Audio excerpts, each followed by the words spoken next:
Hi, everyone. Thank you for your patience. We're excited to start this webinar, and it's called Creative Approaches to Retention Marketing. It's part of our Customer Success Summit webinar series, where we're bringing back a lot of the exceptional speakers we had at Summit in March of this year to dive a little bit deeper and allow more time for Q&A for each of the different topics that they presented on. And so the first speaker we have is Janzer. She is the author of a new book called Subscription Marketing. So one second. And she was at Summit, and she led an interactive group. And so she's a marketing consultant, and she works with companies ranging from software industry giants to disruptive technology startups. In her writing and consulting, she focuses on helping businesses market to their customers after the sale. So today's webinar should only take 30 minutes, allowing for 15 minutes of Q&A, and obviously we started a little late.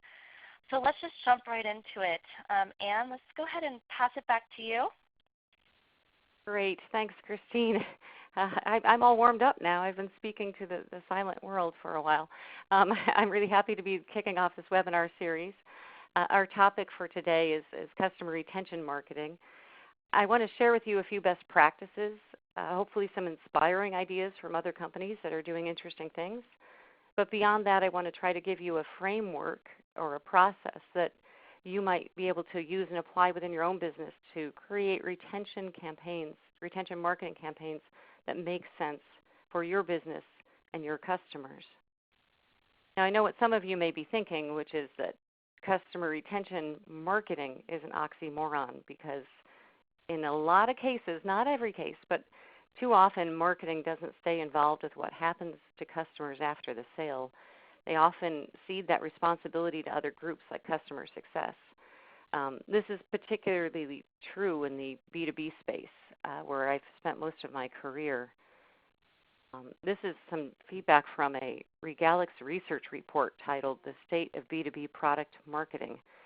They asked the product marketers in their survey, which of the following activities do you carry out to achieve your product marketing goals? And of the whole list, I don't know if you can read it, it's down at the very bottom of the screen. In last place is building customer retention plans. So we've got about 1 in 4 B2B marketers, at least in this survey, that are planning for customer retention as part of their marketing strategies. That's great news for all of those of you on this call, because it's a real opportunity. If you get serious about customer retention marketing, you have the chance to differentiate your business from your competitors. So we've already done this survey while you were all listening to the lovely music. Do you want to do this again, Christine, or should we run it again? I do. Okay. Yes, we should. So everyone, there's the polling question on your screen. We'd love to know, what is your primary business function? So go ahead and submit that button now that we have a little bit more context and audio functioning. And I'll go ahead. It looks like we're getting some really good results. Thanks for submitting, and I'll go ahead and close that. Great. All right. Thank you, everyone. Take it away, Anne. Okay. Oh, interesting. The numbers shifted a little bit, so that's good. So now we have about half people from marketing and half customer success. When we talk about customer retention, actually, this is great news because it requires the collaboration probably of both groups equally. The campaigns and things we're going to talk about are actually going to require people to reach across the departments that they're working in. So let's start by defining what we're talking about by retention marketing. Specifically, we're talking about those marketing campaigns and activities designed to support customer success and customer loyalty at scale. Now, some of these campaigns are going to originate in marketing organizations.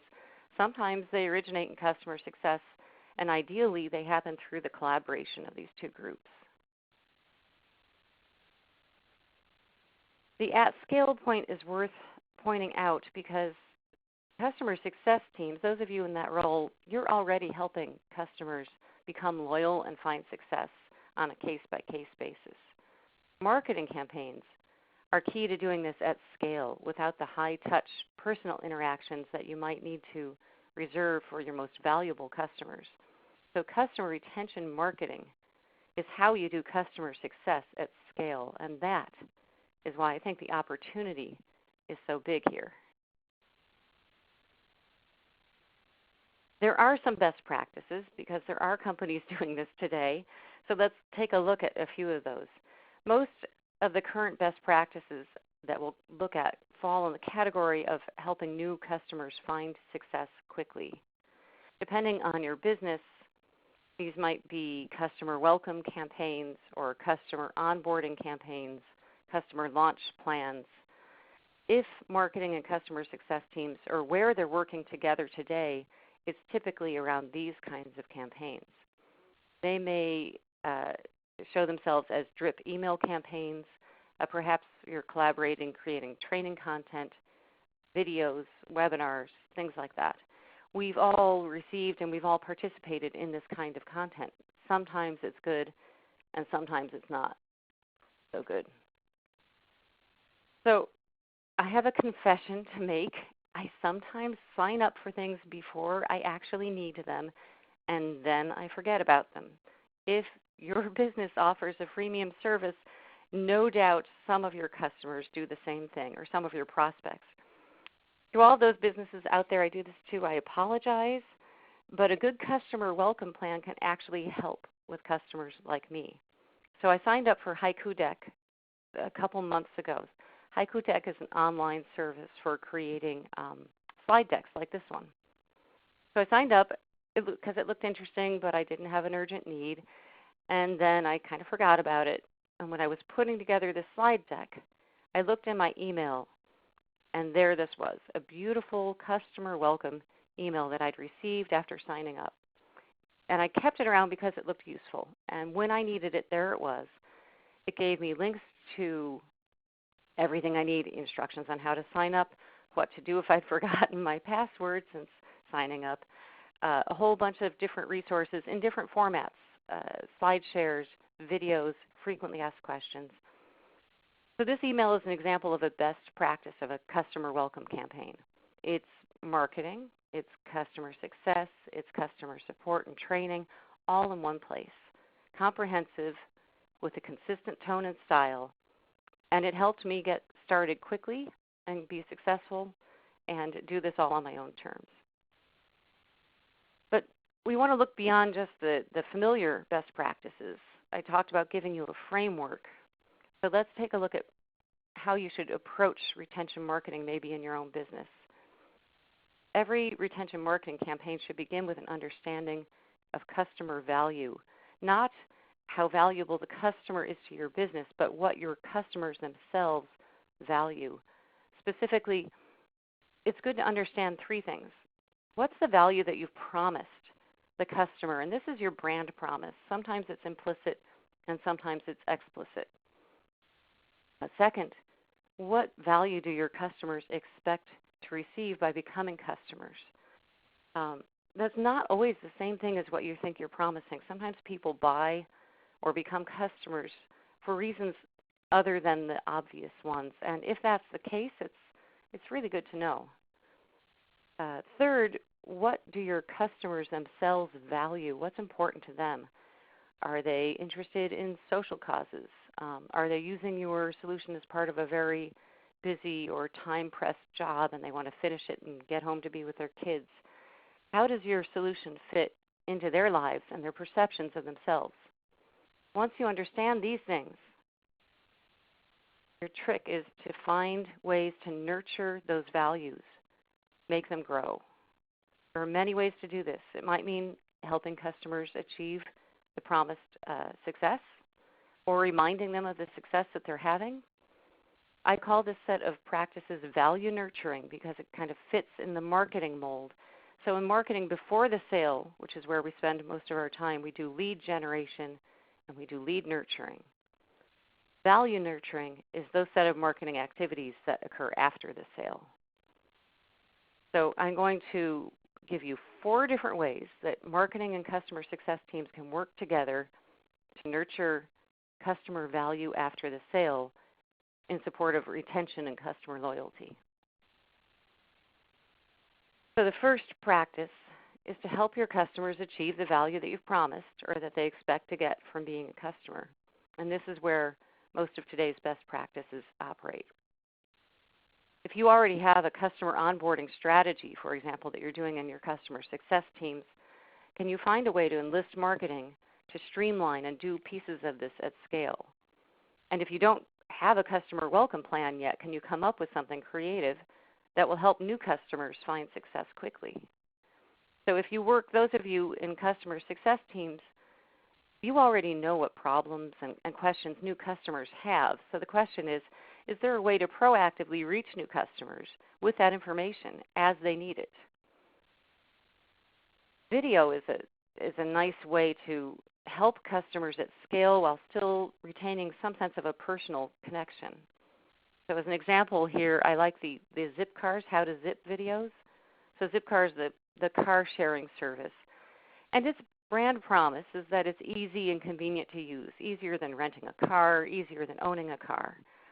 So these videos help new users by taking the mystery out of using the service for the first time. How do you reserve a car? How do you fill it with gas? How do you extend your reservation? Things like that. The personable Zipcar co-pilot embodies the brand personality of Zipcar. So it's a good example of using video to reach people at scale with the kinds of questions that they might keep them from getting started.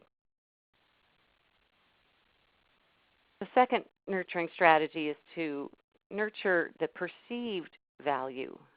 So sometimes customers are actually using your solution and being successful, but they may not realize it, and it might be just useful to remind customers about the value that they're achieving. The easiest and fastest customer retention campaign that you can run right now is to take something you probably already have in-house, which is your customer stories, and share them with your existing customer. Every marketing organization I know is creating customer stories that they share with prospects, and they put them on their websites, but they don't always send them out to get them in front of their existing customers. When you share a story with how another customer is achieving success, a current customer might look at it and say, hey, well, I'm getting those same results, good for me. And if they're not, the story might spur them to find new ways to have success with your solution. So that's a gimme easy retention program you can run. Another thing you can do is find ways to highlight and celebrate customer successes as they have them. Again, you can do this in person, but we're talking about operating at scale, so you need to find ways to automate or semi-automate the small celebrations of success. It could be as simple as having an email that's triggered by a customer milestone, like congratulations on completing your first module in a course, for example. The MailChimp service does this really effectively. MailChimp is an email marketing service. Makes it easy to create and send email campaigns. So as a customer, they offer me, emails and reports and dashboards that tell me how I'm doing, and that's great. But they've taken it further. There's something really nerve-wracking about hitting the send button on an email campaign, especially if you're new to email marketing. So before I send an email campaign, it shows me an animated image of a chimp finger hovering over a big button before I hit send. Once I send it, the software, the hand goes up and gives me a great big animated high five image. So they've built the celebration of success into the solution itself. It's not much, but it just reinforces for me the fact that just did that. I had some success. This was good. It's a small thing, and they've built success into the solution itself. Sometimes, to make people realize the success that they're having and internalize it, you actually have to do the math for them. Nearly every business collects data about its customers. So the question is, if it's not creepy and it makes sense to do so, can you put the data together to quantify that success? So this here is part of an email that I got from Fitbit, which is one of those fitness trackers that counts the steps. People buy them to count and monitor their steps, but that's not why I wear the Fitbit. I don't wear it because I'm into collecting data about my daily activities. I wear it because I'm hoping it will motivate me to become more active. I wear it because I value exercise and activity. That's my deeper value. So Fitbit reinforces that by every now and then it does the math. It adds up how far I've traveled in terms of my steps, and puts the number into some kind of meaningful context, like the length of Japan or the width of India. And this data makes me, and it sends it to me. It shares that data with me, which makes me reflect on how much I've been walking since using the device, and reflect on my success towards my larger value of being more active. So if you're collecting customer data and it's not creepy to share it and do the math, think about whether there's ways you can use the data, do the math to help customers internalize and realize the success that they're having and the value they're getting from being a customer. Third strategy is to find ways to add value outside of the solution itself. The marketers on the call are going to have fun with this. If you're in customer success and you're being effective, you're already adding value to the customer relationship by offering support, guidance, training, personal interactions. So customer retention marketing is about finding ways to do the same thing at scale without those high-touch personal interactions. So let's look at a few ways to add value through marketing campaigns and strategies. One of the first ways is to invite customers to participate in broader communities. Your customer community can add value to your overall solution. When you can connect people with others that have similar interests and concerns, you've done something valuable for them and potentially earned their loyalty. So there's a lot of ways to create and support customer communities. Some businesses do have live phone calls on a regular basis for their customers. Others have email lists. Social media is an obvious place to do this. You can create online communities, give people a place to meet with others, to share videos or share commentary on what they're doing. But don't neglect the power of in-person events, either local forums and customer meetings or even larger in-person events.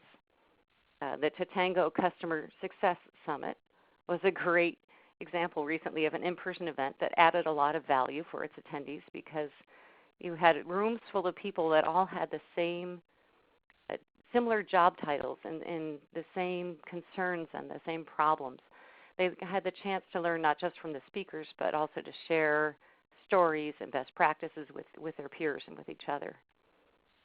So there's a bonus to you, the organizer of the events, by having in-person events, which is you get the chance to interact in person with your customers.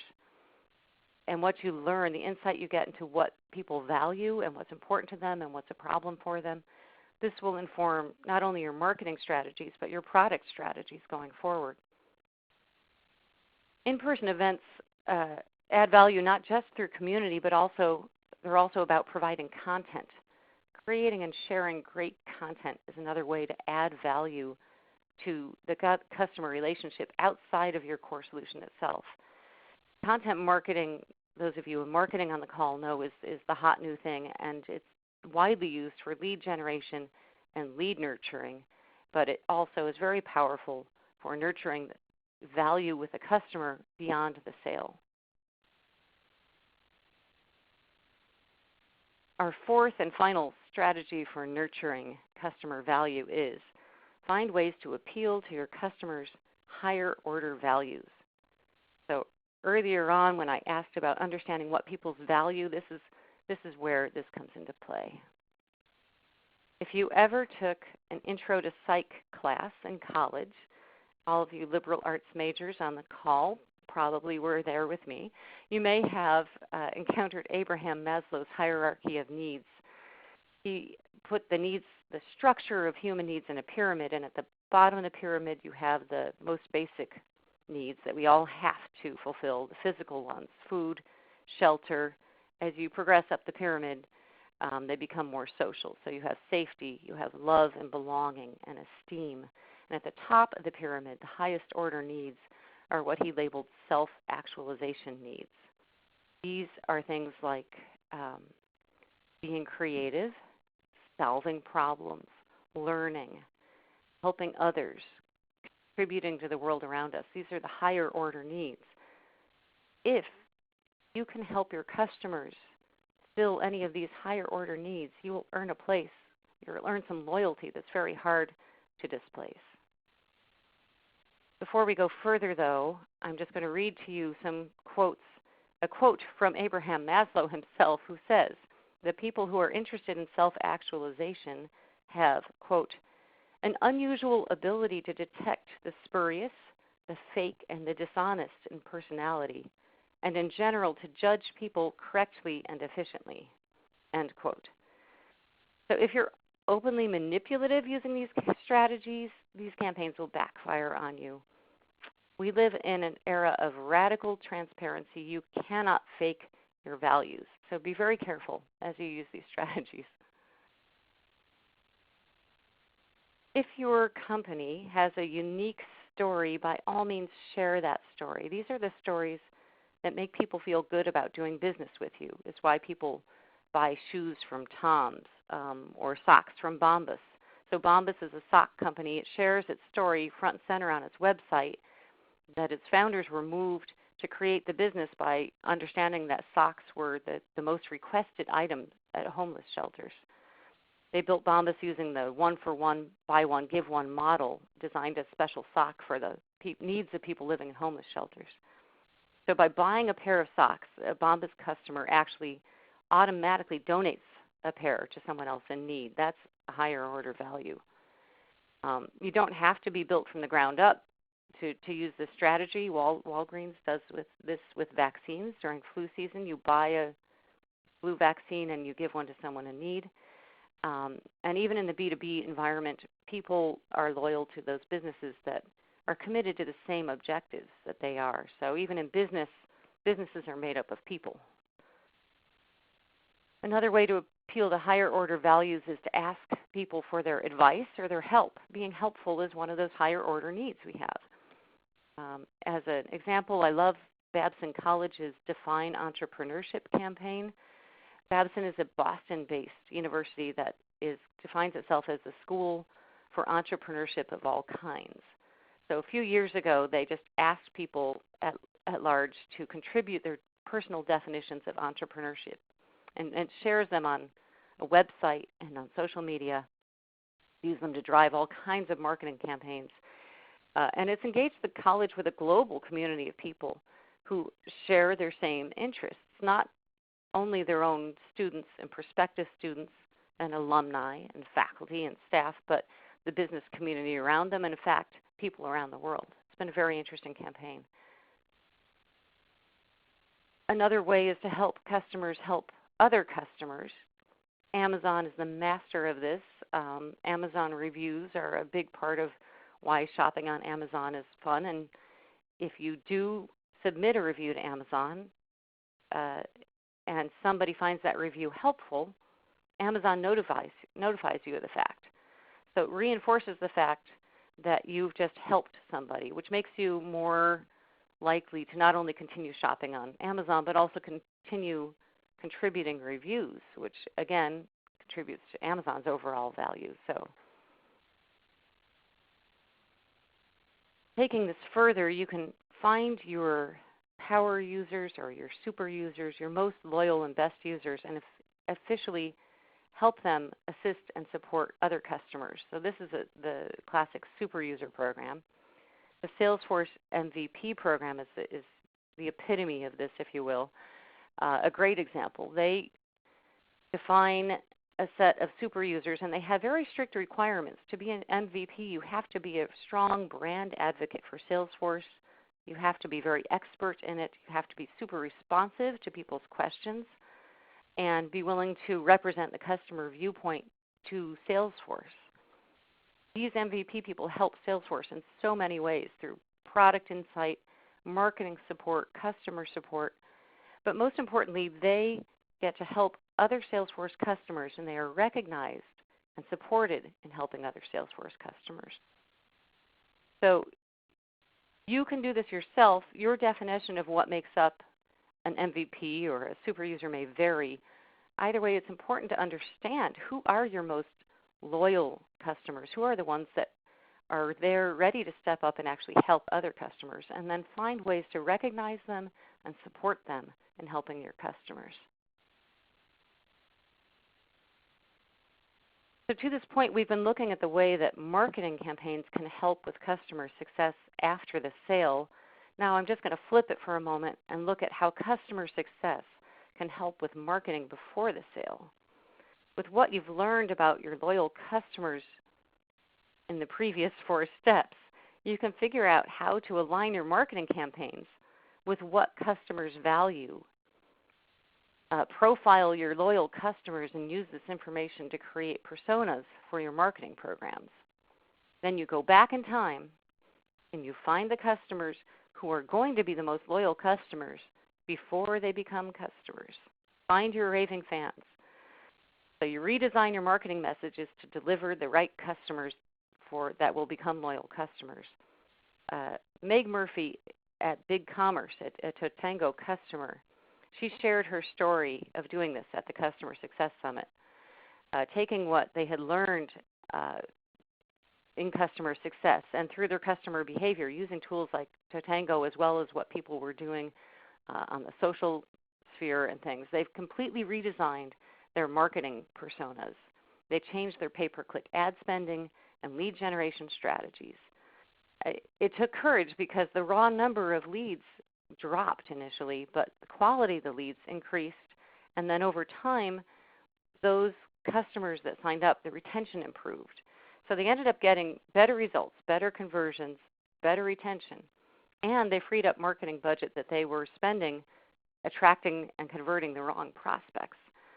So I'd encourage you to look up her session. Totango has made a lot of the sessions available, and this one was called Building a Retention Marketing Machine in Partnership with Marketing. I'm going to zip ahead now because we had a little stop at the beginning. I just want to recap. Here's the process that I'm trying to give you to do your retention marketing campaigns. Start by understanding the customer value.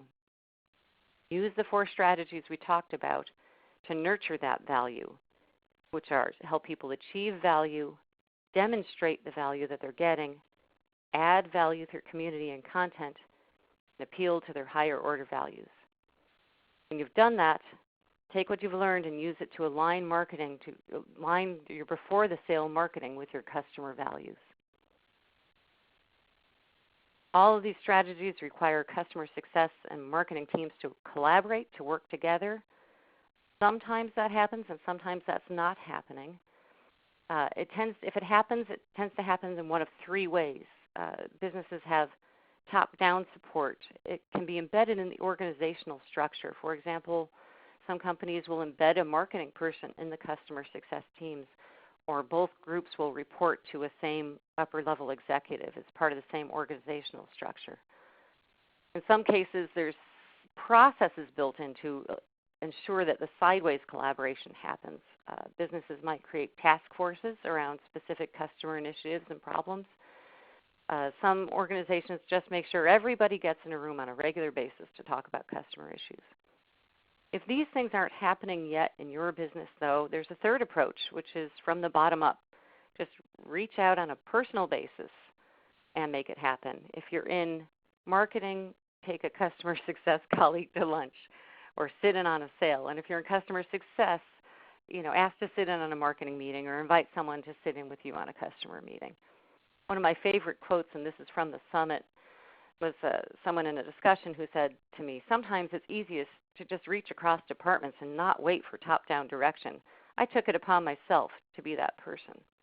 That's such a great quote. Sometimes you just have to make it happen. Reach out to your counterparts and start collaborating on behalf of your customers. Before I turn it back to Christine, I just want to encourage you, if you're interested in this topic, to sign up for my subscription marketing newsletter. What I do is I collect and share information and resources about marketing after the sale on a monthly basis to my email list. You can sign up for it from my blog, which is just my name with .com added, or from the website for my book, which is subscriptionmarketingbook.com, and hit the big subscribe button. With that, Christine, I want to pass it back to you. to any questions. Great. Thanks, Anne. So I wanted to go ahead and encourage everyone that's joined us today to submit questions in the bottom left corner of their screen in the chat box. And Anne can go ahead and take a look through a couple. So a couple questions that came in, Anne, is are there best practices around marketing sending time-based versus action-based actions? Does that make sense? Yeah, it does. It does. It's there's so much variability in the businesses and the customers that it's hard to come up with a standard answer. But I think that probably a combination of the two. I mean, a time-based thing is good for getting people a reminder. It might have reclaimed me from Haiku Deck when I let it linger for so long, for example.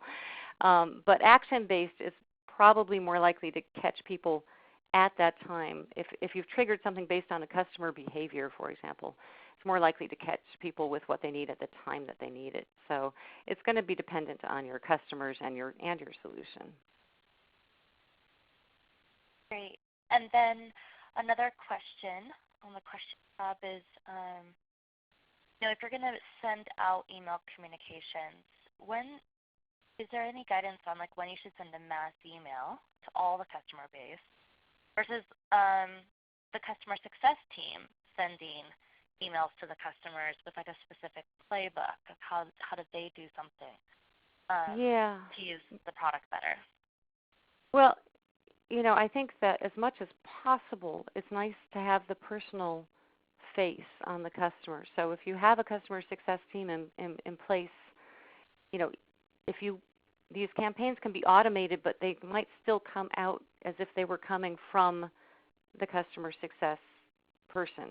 I just don't think that if you're operating at scale, obviously your customer success team doesn't have time to be writing emails or even just manually taking care of them. So what we want to do here with some of these retention campaigns is have them part of a playbook, but they're just almost packaged and automated, but they will come from the customer success person if that is the contact, the personal contact that the customer has with the company.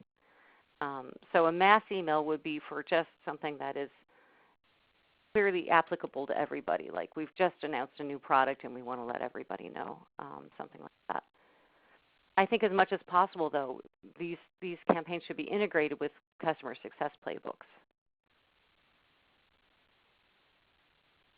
Great. Okay. And then another question is, you have marketing, the marketers, and they're competing between generating leads. How do you convince them to invest some of their time and budget to marketing to customers after this? Yeah, that's such a great question, because I've never met the marketer who says, oh, no, it's not important. It's just they're always saying, I have too many other things that are ahead of this in the queue. So in that case, and it's going to depend in part on your business model. I would actually suggest making friends with somebody in finance and talking to them about what numbers they have on cost of customer acquisition, cost of customer churn. If you have a recurring revenue model, if you have a subscription or membership kind of thing, then the financial argument is going to be even more compelling in terms of total customer lifetime value. Is really dependent on how often they remain a customer, how long they remain a customer. So customer retention is a very financially valuable thing. In my book, I included a few chapters of how to build a business case for if you have a subscription model. But the strongest argument is going to come if you can just do the math. So if you're not comfortable doing that, see if you can make a friend with someone in finance who can help you build a business case.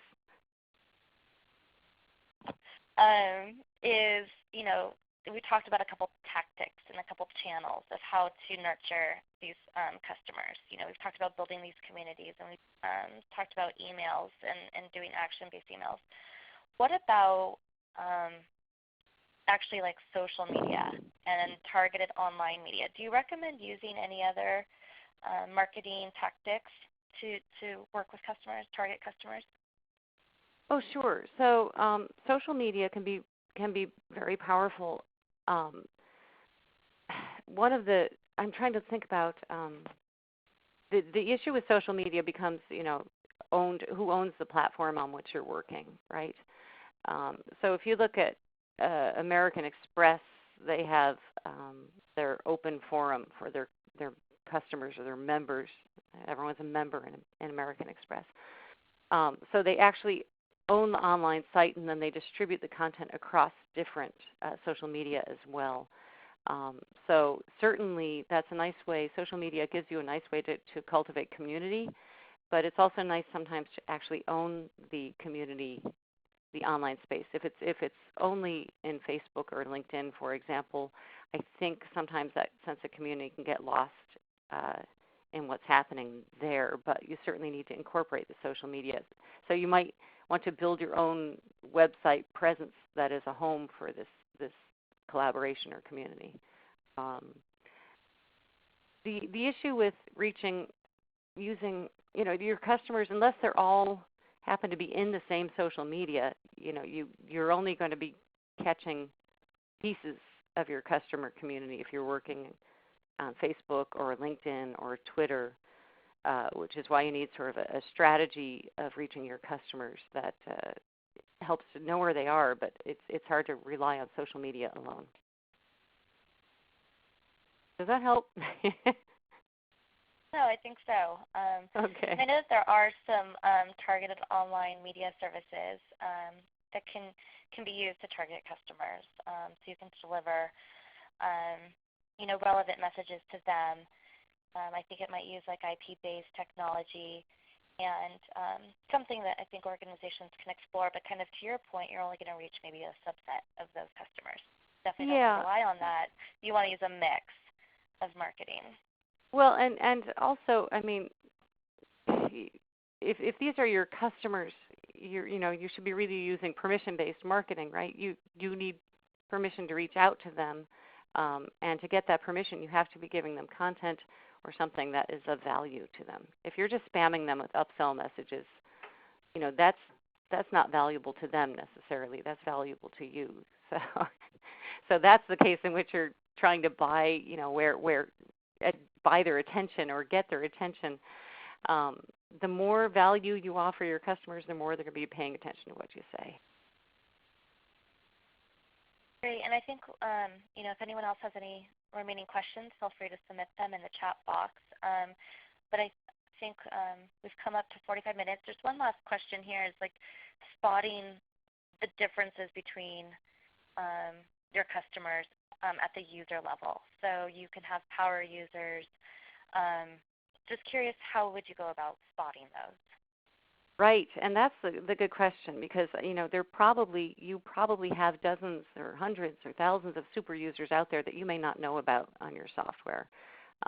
When we talk about that super user campaign, and one way to do that is there's software like Totango that helps you understand what people are doing, their behavior online. You can look at customer health. These are all sort of clues.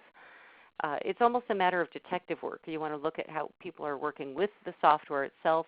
You want to look at what they're maybe saying on social network and social media. You want to maybe run campaigns that give people a chance to step up and self-identify as someone who would recommend you or someone who has input or advice from you. That's one of if you use the ask your customers for advice strategy, one of the things that you learn from that is not just the advice they give you, but who are the customers who are actually interested in helping you improve your solution. And we did receive another question about building the community. So what strategies do you recommend to drive traffic to the community site or the community forum that they're building, and then really creating a real community? Do you have any suggestions? That's a big question. Again, it's going to depend on what you can. It's hard to give a strategy question without having a good understanding of the customer.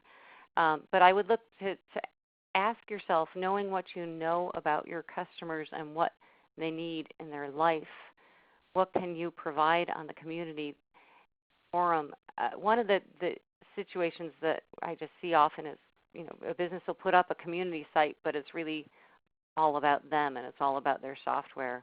And you have to flip that and think, what is it that, maybe what my customers need most, and the reason they'll come here is because they want to connect to somebody else who has a similar job title, and it just to vent about frustrations or to get ideas about things that are really ancillary to your solution. So again, just stop for a moment, shift, and put on your perspective of what is it, what are the kinds of questions that these people are asking, not of us, not of me as a vendor, but of each other. And then is there a way to put those kinds of questions into a community and give people a place to come? Great, thank you. So I think we've touched on the majority of the questions. I just want to thank everyone for attending and thank Anne for presenting on this topic. On the last screen, you'll just see Totango's website and email address. If you'd like to know how Totango can help your customer retention, marketing, and customer success needs, feel free to email us any questions or visit our website. And Anne, thank you again. Great. Thank you, Christine. Thanks, everybody. All right. Take care, everyone. Bye-bye. Bye.